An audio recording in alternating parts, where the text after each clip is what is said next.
ഭാരത മഹിമ പറയാണ്. കർമ്മങ്ങൾക്കെല്ലാം വിളഭൂമി എന്ന് പറയുന്നത് ഈ ഭാരതഖണ്ഡമാണ്. കാരണം നമ്മളെല്ലാം വിളവ് എന്ന് പറഞ്ഞാൽ വിതയ്ക്കാണ്. ഈ കർമ്മങ്ങളൊക്കെ വിതച്ചിടുന്നത് ഈ ഭാരതഭൂമിയിലാണ്. ഇത് ഇവിടെ വിളവ് എടുക്കുന്നത് എവിടെയാ? നമ്മുടെ മനസ്സിലാണ്. നമ്മുടെ മനസ്സാകുന്ന ആ ഭൂമിയിൽ വിതയ്ക്കുന്ന വിത്തുകൾ എന്തായിരിക്കണം? നാമങ്ങളായിരിക്കണം. അതിന് ഏറ്റവും നല്ലത് എന്താ? ഭാരതം ആണ് എന്ന് പറയാണ്. ഇനി ജംബൂദ്വീപിനെ കുറിച്ച് പറയാം. എല്ലാ ഗ്രന്ഥങ്ങളിലും ജംബൂദ്വീപ എന്ന് പറഞ്ഞ് നമ്മളെ ഭാരതത്തെ കുറിച്ച് പറയുന്നുണ്ട്. അപ്പോൾ എത്രയോ വർഷങ്ങൾക്ക് മുമ്പ്, യുഗങ്ങൾക്ക് മുമ്പ് ഓരോ എന്താ പറയാ മന്വന്തരങ്ങളിലും എന്തുണ്ടായിരുന്നു? ജംബൂദ്വീപ എന്ന പേരിൽ ഭാരതം ഉണ്ടായിരുന്നു എന്ന് നമ്മൾ ഇതിന്ന് മനസ്സിലാക്കണം. അത്രയാണ് ഭാരതത്തെ കുറിച്ച് പറയുന്നത്. കാരണം ഭാരതമായ ഖണ്ഡമൊഴിഞ്ഞുള്ള പാനിങ്ങൂമേളൂതല്ല നിർണയം. അപ്പൊ നമ്മൾ സന്തോഷിച്ചൂടെ? നമ്മൾ ഇവിടെ വന്ന് ജനിച്ചു. സായിപ്പന്മാർ ഇങ്ങോട്ട് വരിക. അമൃതാനന്ദമയി മഠത്തിൽ പോയാൽ കൂടുതലും സായിപ്പന്മാർ. അപ്പൊ തിരുവപ്പുറയുണ്ട് ഒരു സ്ത്രീ വന്നു കൂടിയിട്ട്, ഒരു മദാമ.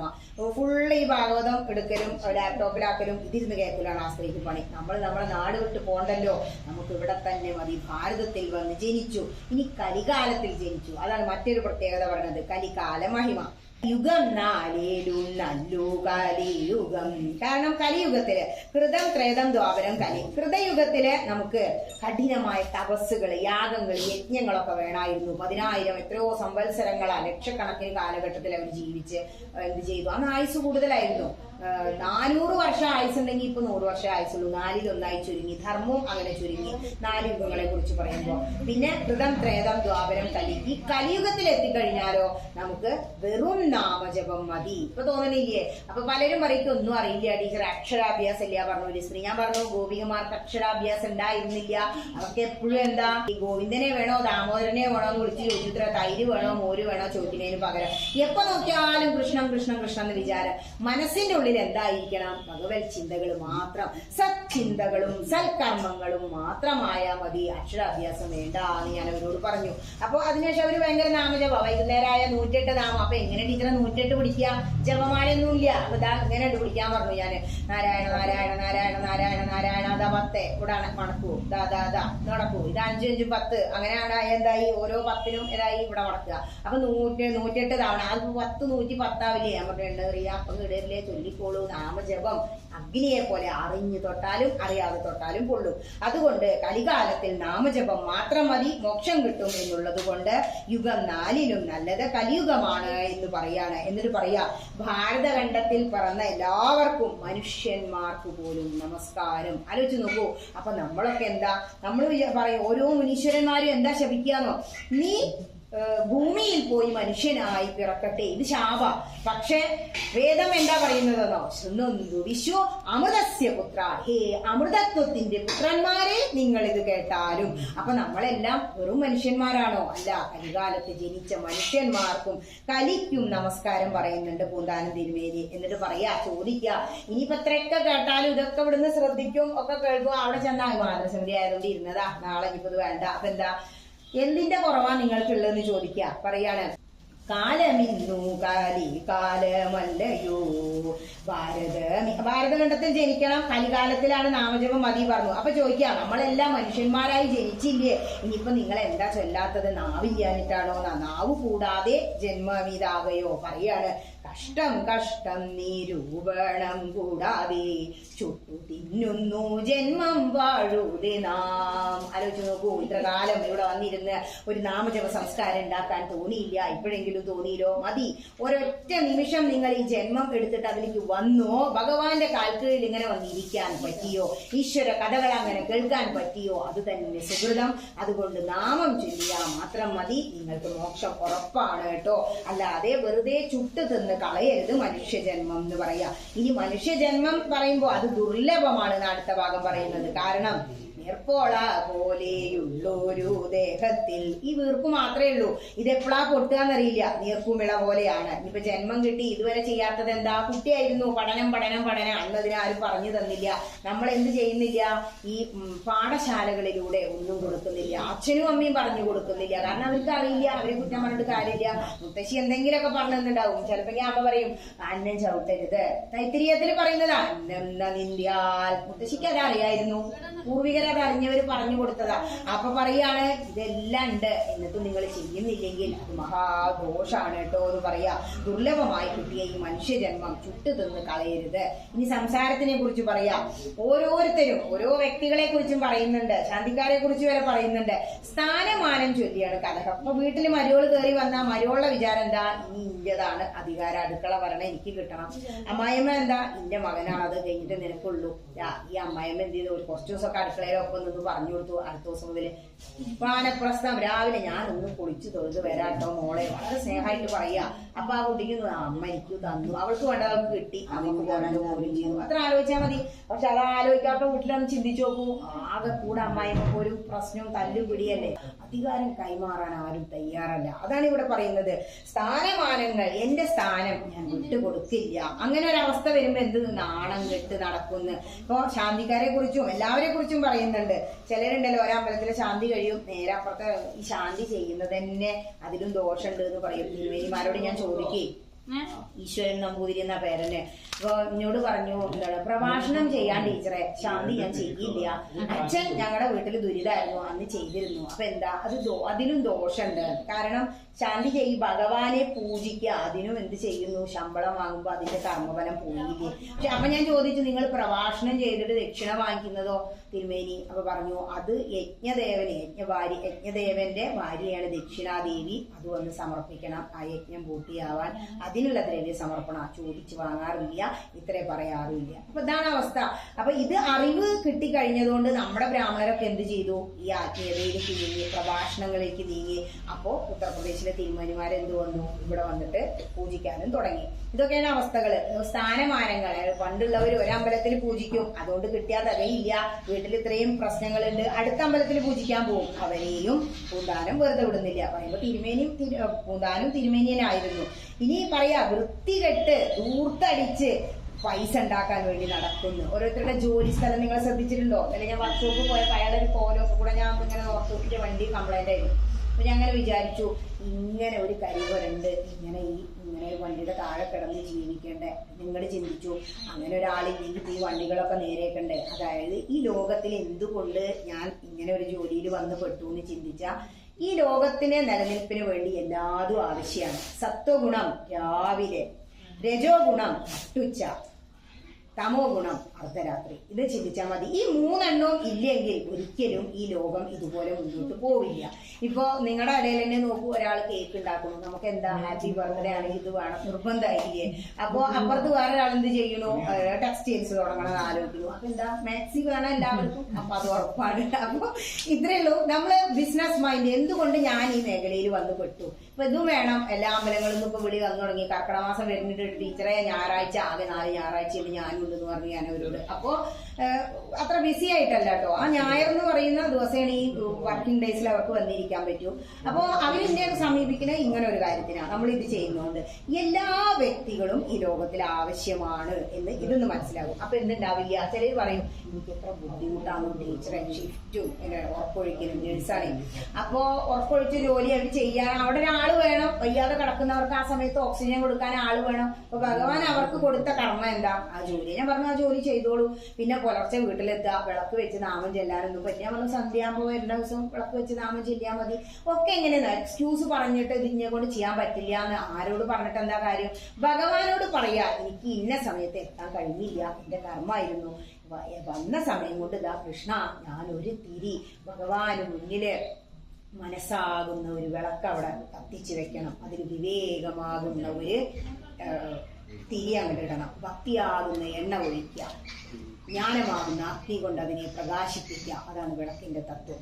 അപ്പൊ അതിന് കഴിയണില്ലെങ്കിലോ നമ്മൾ അത്രയും ഒരു കുറുക്കനായി മാറി എന്നാണ് പറയുന്നത്. അപ്പൊ പറയാണ്, ഇങ്ങനെ ഓരോന്നും ചിന്തിച്ചിരിക്കും. എന്താ പറയുന്ന അറിയോ, അടുത്ത ഞായറാഴ്ച കല്യാണം ഉണ്ടോ, അപ്പൊ യജ്ഞത്തിന് പോകാൻ പറ്റില്ല, അപ്പൊ ഓടി വന്നാൽ മതി വൈകുന്നേരം എന്ന് തീരുമാനിച്ചാൽ നമ്മൾ ആഗ്രഹിച്ച എല്ലാം നടക്കുന്നുള്ളതാണ്. അപ്പൊ എത്തണമെന്ന ആഗ്രഹം, നമുക്ക് ആഗ്രഹം ഉണ്ടോ? ഞാൻ ചോദിച്ചു, അങ്ങാടിപ്പുറത്ത് കൃഷ്ണൻ തിരുമേനി ഇങ്ങനെ പ്രഭാഷണം നടത്തുക.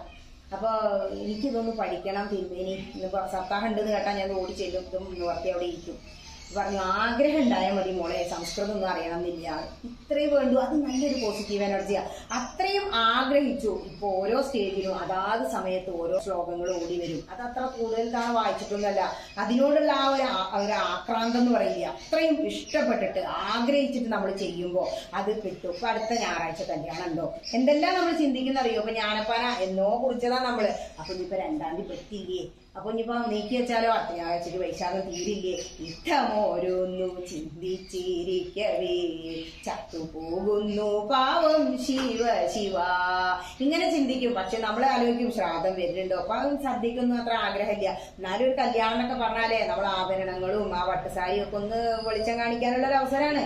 അപ്പൊ അതൊക്കെ ആഗ്രഹമാണ്. ഒക്കെ അനുഭവിച്ചോളൂ. നിങ്ങൾക്ക് കിട്ടിയ എല്ലാതും രാമായണം പറയുന്നുണ്ട്, നിങ്ങൾക്ക് എന്തെല്ലാം സുഖ സൗകര്യങ്ങൾ കിട്ടിയോ നിങ്ങൾ അതെല്ലാം അനുഭവിച്ചോളൂ. പക്ഷെ ഇല്ലാത്തതിനെ കുറിച്ച് ഓർത്ത് വിഷമിച്ച് എന്റെ മുന്നിൽ വന്ന് യാചിച്ച് കൈനീട്ടി നിൽക്കരുത് എന്ന് ഭഗവാൻ എന്റെ ഗ്രന്ഥങ്ങളിൽ പറയുന്നുണ്ട്. ഇനി പറയാതെ വൈരാഗ്യത്തിനെ കുറിച്ച് അത് പറയുന്നുണ്ട് കേട്ടോ. കാരണം ഇങ്ങനെ ഓരോന്നും ചിന്തിച്ചിരിക്കാതെ നിങ്ങളുടെ മനസ്സിൽ വൈരാഗ്യം വേണം. വൈരാഗ്യം എന്ന് പറഞ്ഞാൽ എന്താ മനസ്സിൽ വരിക? അയൽവാസിയോട് വൈരാഗ്യം അല്ലെ, അപ്പൊ കുടുംബക്കാരോട് വൈരാഗ്യം. ആ വൈരാഗ്യമല്ല, സത്സംഗത്വേ നിസ്സംഗത്വം. ഈ സത്സംഗനെ കേട്ട് കേട്ട് കുറെ കഴിയുമ്പോഴേ ഇതൊന്നും ഒരു കഥയല്ല. എനിക്ക് പറഞ്ഞാല് TV എന്നുള്ളത് അത്രയും ആഗ്രഹിച്ച ഒരു കാലഘട്ടം ഉണ്ടായിരുന്നു. എന്റെ വീട്ടിൽ TV അടുത്ത വീട്ടിലേക്ക് പോയി ഞാൻ കണ്ടിരുന്നു. ഇപ്പൊ നമ്മളെ വീട്ടിലുണ്ടെങ്കിലും ഞാനത് ഓപ്പൺ ആക്കരുതേ പറയും. എനിക്ക് അതിന്റെ ശബ്ദം കേട്ടാൽ പുസ്തകത്തേക്ക് ശ്രദ്ധിക്കാൻ കഴിയില്ല. പത്രം എനിക്ക് PSCക്ക് നിർബന്ധമായിട്ട് വേണമെന്ന് പറഞ്ഞ് എന്റെ ഭർത്താവിനോട് അടി കൂടിയ ഒരു കാലഘട്ടം ഉണ്ടായിരുന്നു. ഇപ്പൊ വീട്ടിൽ പത്രം വീഴും, എനിക്കത് തുറക്കണം തന്നെയില്ല. അപ്പൊ വൈരാഗ്യം മനസ്സുകൊണ്ട് നമുക്ക് അതിനോടൊക്കെ അതിലെന്താ തുറന്ന ഈ മരണവും അല്ലെങ്കിൽ വല്ല രാഷ്ട്രീയക്കാരെ കാര്യം ഇതൊന്നേ ഉള്ളൂ, ഇതൊന്നും എനിക്ക് ആവശ്യമുള്ളതല്ലല്ലോ. അപ്പൊ ഞാനത് തുറക്കൽ മാറ്റി. ഇനി പറയാണ്, നിങ്ങൾക്ക് തോന്നും എല്ലാരും നിങ്ങൾക്കുണ്ട്. കൂടിയല്ല പിറക്കുന്ന നേരത്തും കൂടിയല്ല മരിക്കുന്ന നേരത്തും ആരും ഒപ്പല്ല. നമ്മൾ ഒറ്റയ്ക്കാണ് വന്നതും പോകേണ്ടതും ഒറ്റയ്ക്കാ. ആ ഒരു തത്വം നമ്മുടെ മനസ്സിലാണ് കയറുക. എനിക്ക് ഞാനേ ഉള്ളൂ. മറ്റൊന്നെന്താ പറയുന്നത്? മധ്യേ ഇങ്ങനെ കാണുന്ന നേരത്തു അല്ലെ, എഴുത്തിക്ക് അനിയത്തിയെ കണ്ടുകൂടാ, അമ്മയും അച്ഛനും കഴിഞ്ഞാൽ കഴിഞ്ഞു, കുടുംബത്തിന്റെ കെട്ടുറപ്പ് എന്നുള്ളതാ. അപ്പൊ സ്വന്തക്കാരോടെ ഏറ്റവും വലിയ വൈരാഗ്യം. അത് കുറച്ചു കാലം ഒരു കല്യാണം, ഒരു ജനനം, ഒരു മരണത്തിനുണ്ടെങ്കിലേ കുടുംബക്കാർ കൂടുതലുള്ളൂ. അപ്പോഴും മുഖം തിരിഞ്ഞു നിൽക്കും, മിണ്ടില്ല. ഈ മധ്യ ഇങ്ങനെ കാണുമ്പോ എന്തിനാ മത്സരിക്കുന്നത്? നമ്മൾ ഒരിക്കലും ഒറ്റയ്ക്കല്ലേ പോകുന്നതും വരുന്നതും, കൂടിയല്ലല്ലോ. അതുകൊണ്ട് മത്സരം വേണ്ടാട്ടോ എന്ന് പറയാ. എന്നിട്ട് പിന്നെ ഞാൻ പറഞ്ഞില്ലേ കുട്ടിയുണ്ടായ കാര്യം പറഞ്ഞത്, ഉണ്ണികൃഷ്ണൻ മനസ്സിലുണ്ടായാൽ മതി, വേറൊരു കുട്ടിയുടെ ആവശ്യമില്ല. അത് കുട്ടിയില്ലാത്തവരെക്കാൾ ആശ്വാസം വൃദ്ധസദനങ്ങളിലുള്ളവർക്കാ. കാരണം അവരുടെ മക്കള് തിരിഞ്ഞു നോക്കണില്ലേ. അവരോട് ചെന്നപ്പോ പറയാ, മകൻ കാനഡയിലാണത്രേ, പൈസ അയച്ചു കൊടുക്കും. എന്തിനാ ടീച്ചറെ കുറെ പൈസ? ഒരു റിട്ടയർഡ് ടീച്ചറുണ്ട്, പെൻഷനൊക്കെ അവിടെ കൊടുക്കുന്നത്. എനിക്ക് ആരും ആരും എനിക്ക് വേണ്ട, എനിക്ക് സമാധാനമായിട്ട് ഇവിടെ കിടന്നാൽ മതി. വീട്ടിൽ സമാധാനം ഇല്ല, ഇതാണ് അവസ്ഥ. അപ്പൊ സമാധാനപരമായിട്ട് ഇത്രയും പ്രായമായിട്ടും അല്ലെങ്കിൽ നിങ്ങളൊക്കെ വീടുകളിൽ നിന്ന് ഇങ്ങനെ ഒരു യജ്ഞവേദിയിൽ ഇരിക്കണ്ടല്ലോ, അത് ഏറ്റവും വലിയ സുഹൃതാണെന്ന് മനസ്സിലാക്കുക. വിചാരം എന്താണോ, എനിക്ക് അച്ഛനും അമ്മയൊക്കെ ഉണ്ട് രക്ഷിക്കാൻ, എനിക്ക് ഇതിന്റെ ഒന്നും ആവശ്യമില്ല. പക്ഷെ അച്ഛനും അമ്മയും എന്നും ഉണ്ടാവോ? ഇല്ല. നമ്മളെ രക്ഷിക്കാൻ ഭഗവാന് മാത്രമേ കഴിയൂ എന്ന് പറയാം. ഇനി നാമജപത്തിന്റെ പ്രസക്തി കൂടി പറഞ്ഞാൽ കഴിഞ്ഞു കേട്ടോ. ഈ വരാതെ നമ്മൾക്ക് സമർപ്പിക്കാം. നാമജപം പറയാ, ശക്തി കൂടാതെ നാമങ്ങൾ എപ്പോഴും ശക്തി കൂടാതെ. അതായത് എനിക്ക് 108 തവണ ജപിച്ചാൽ ഇത് കൊടുത്ത ഈ വ്യാപാര മനോസ്ഥിതി പാടില്ല ആത്മീയതയിൽ. ഞാൻ ഇവിടെ ഇന്ന് വന്നു ജപിച്ചു, അതങ്ങോട്ട് ഭഗവാനെ സമർപ്പിച്ചു. തെറ്റുണ്ടെങ്കിലും ശരിയുണ്ടെങ്കിലും ഒക്കെ ഭഗവാൻ ഇതിനൊരു ഗുണമൊന്നും എനിക്ക് വേണ്ട. പക്ഷെ നമ്മൾ അങ്ങനെ ചിന്തിച്ചാലും കർമ്മഫലം നമുക്ക് ഭഗവാൻ തരും എന്നാണ് പറയുന്നത്. അതുകൊണ്ടാണ് കർമ്മഫലം നിങ്ങൾ ഇച്ഛിക്കേണ്ട പറഞ്ഞ, അല്ലാതെ ചോദിച്ചു വാങ്ങണ്ടെന്നല്ല. അപ്പോ സിദ്ധകാലം എത്ര കാലം ജീവിച്ചിരിക്കുന്നുണ്ടോ കൃഷ്ണ, അത്രയും കാലം എനിക്ക് ശ്രദ്ധയോടെ വസിക്കണമേ വരും. എന്താ സ്വാമി വിവേകാനന്ദൻ പറഞ്ഞ്, ഉത്തിഷ്ഠത ജാഗ്രത പ്രാപ്യവരാൻ നിബോധത.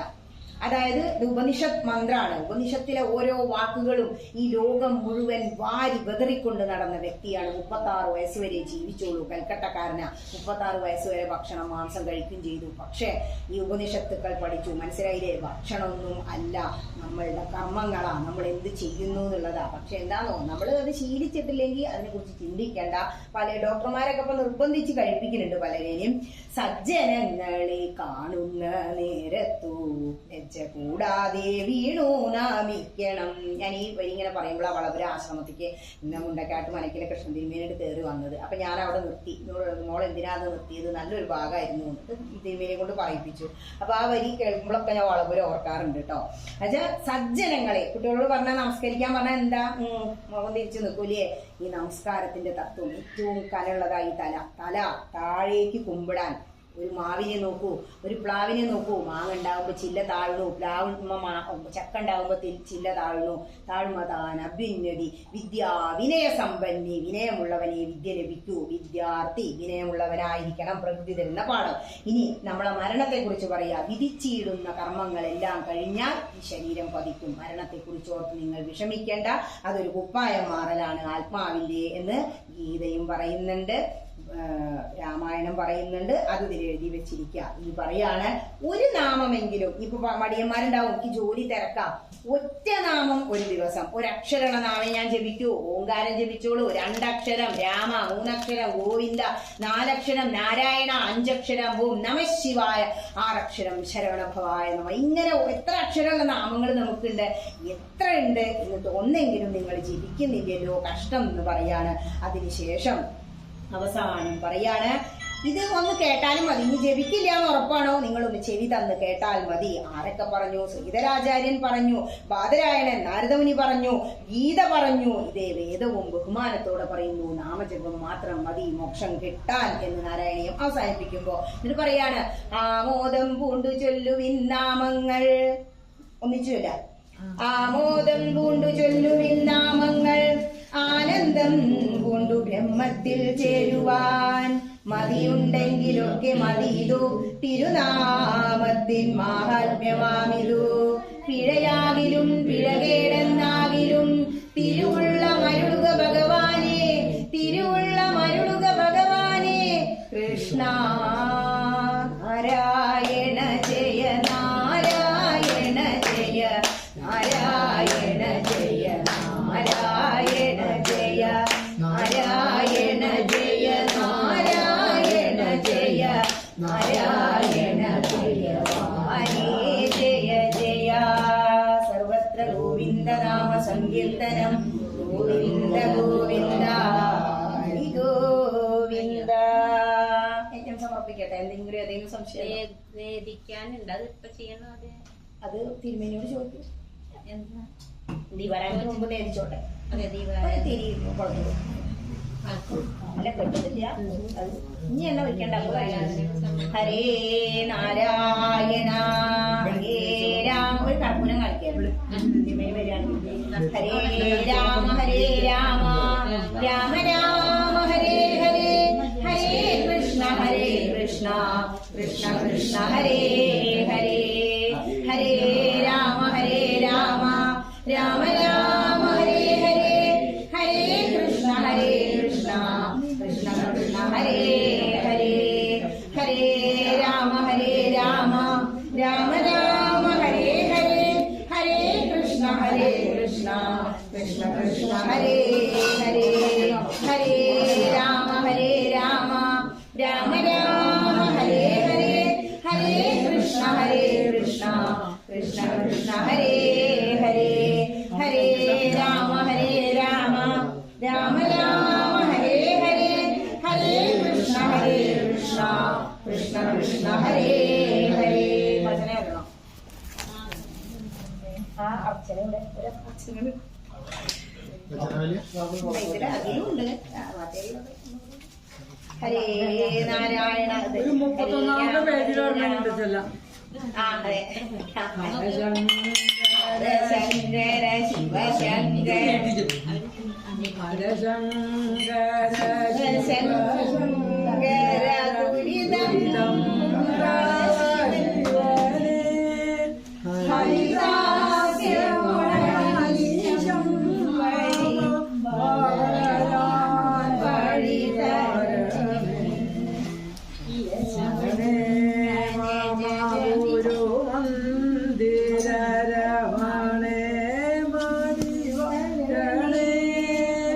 കരണേ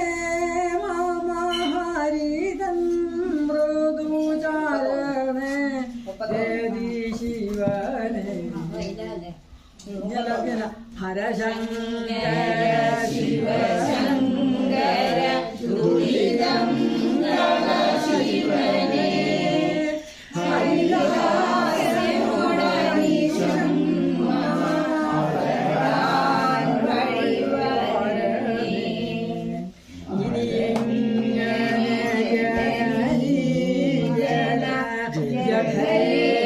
ജഗേവാസം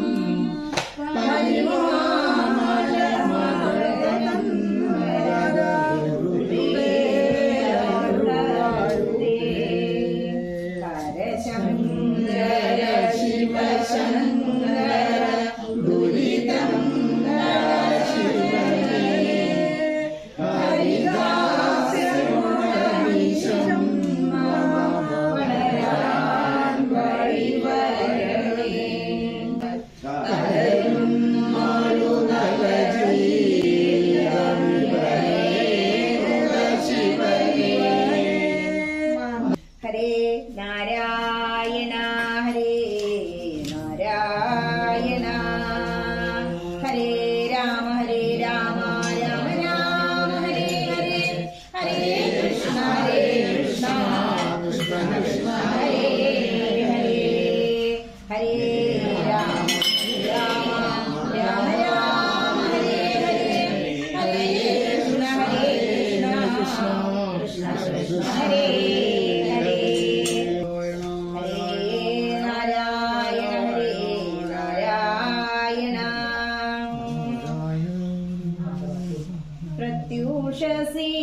പ്രത്യൂഷശീലുത്തിതരായി കൈകാഴുകി ഭദ്രദീപം കത്തിച്ചുടൻ കട്ടത്തൈരും തടഞ്ഞിടുമ്പോൾ ആമോദത്തോളം പാടിയിൽ പെൺകിടാങ്ങൾ പാടിയിടുന്നു രാമകൃഷ്ണ ദാമോദരായ നീ പ്രകാരം നാരായണ നാരായണ നാരായണ നാരായണ നാരായണ നാരായണ രാധേ ഗോവിന്ദ ബാലസൂര്യരശ്മി ജ്വാലമൊത്ത പൊന്നിൻ ചൂലു കൊണ്ടു കാലത്തണി മുറ്റമെല്ലാം അടിച്ചിടുമ്പോൾ ആമോദത്തോടം പാടിയിൽ പെൺകിടാങ്ങൾ പാടിയിടുന്നു രാമകൃഷ്ണ ദാമോദരായ നീ പ്രകാരം അമ്മയുടെ കൽപ്പനയാൽ സന്ധ്യയ്ക്കങ്ങു കൂടിയിട്ടു നന്മയേറുന്നൊരു മഹാമന്ത്രം ചൊല്ലുമ്പോൾ വ്യാമോഹത്താൽ ശ്രീരാജിത മന്ത്രം മാറി ചൊല്ലിടുന്നു രാമകൃഷ്ണ ദാമോദരായ നീ പ്രകാരം നാരായണ നാരായണ നാരായണ നാരായണ നാരായണ നാരായണ രാധേ ഗോവിന്ദ ഭൂമെത്തയിൽ കിടന്നിട്ടും തെക്കൻ കുളിർ കാറ്റേറ്റിട്ടും കാമം മൂലം നിദ്ര വരാൻ താമസിക്കുമ്പോൾ യാമിനിയിൽ ദീർഘകാലം ഗോപസ്ത്രീകൾ പാടിയിടുന്നു രാമകൃഷ്ണ ദാമോദരായ നീ പ്രകാരം നാരായണ നാരായണ നാരായണ നാരായണ നാരായണ നാരായണ രാധേ ഗോവിന്ദ ഹരേ ഗോരപാശ നാരായണ. ഇതിൽ നിന്ന് നമ്മള് വിചാരിക്കേണ്ടത് എന്താണെന്ന് വെച്ചിട്ടുണ്ടെങ്കിൽ നമ്മൾ ഏത് പ്രവൃത്തിയിലായാലും നാമം ജപിച്ചുകൊണ്ട് ചെയ്താൽ അതും ഒരു അർപ്പണം തന്നെയാണ്. എന്ത് വേണമെങ്കിൽ നമുക്ക് ചില അടുക്കളയിൽ എന്തെങ്കിലും വേണമെങ്കിൽ ജോലി ചെയ്യാം, എന്തും ചെയ്യാം. അതിലൊക്കെ ഒരു സമർപ്പണമായിട്ട് നാമം ചെയ്യാം. ഒരു ദിവസം അമ്പലത്തിൽ വരാൻ പറ്റിയില്ലോ എന്ന് വിചാരിച്ചിട്ട് വലിയൊരു വേവലാരി അല്ല, ഭഗവാൻ സമർപ്പണമായിട്ട് എല്ലാ ജോലികളും ചെയ്യാൻ പറ്റും. സകല ജോലികളും ഭഗവാനിൽ അർപ്പിച്ചുകൊണ്ട് ചെയ്യാൻ പറ്റും. അതാണ് അതാണ് ശരണം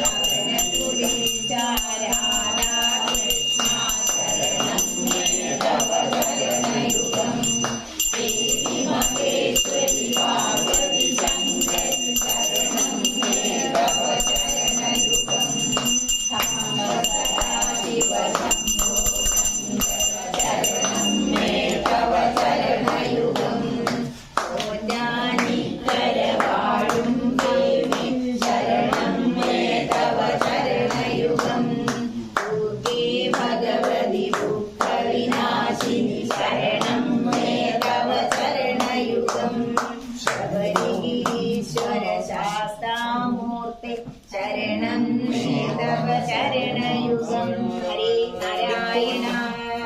സമർപ്പിക്കട്ടെ. ചൊല്ലിയരൊക്കെ ചൊല്ലിക്കൊള്ളൂ. കായേന വാചാ മനസേന്ദ്രിയേർവാ ബുദ്ധ്യാത്മനാ വാ പ്രകൃതേഷു ഭാവാത് കരോമി യദ്യത്സർവം തസ്മൈ നാരായണായേതി സമർപ്പയാമി. നാരായണായേതി സമർപ്പയാമി. സദാശിവായേതി സമർപ്പയാമി. സ്വസ്തി പ്രജാഭ്യഃ പരിപാലയന്താം ന്യായേന മാർഗേണ മഹിമഹി ച ഗോബ്രാഹ്മണേഭ്യः ശുഭമസ്തു നിത്യം. ലോകാः സമസ്താः സുഖിനോ ഭവന്തു. ലോകാः സമസ്താः സുഖിനോ ഭവന്തു.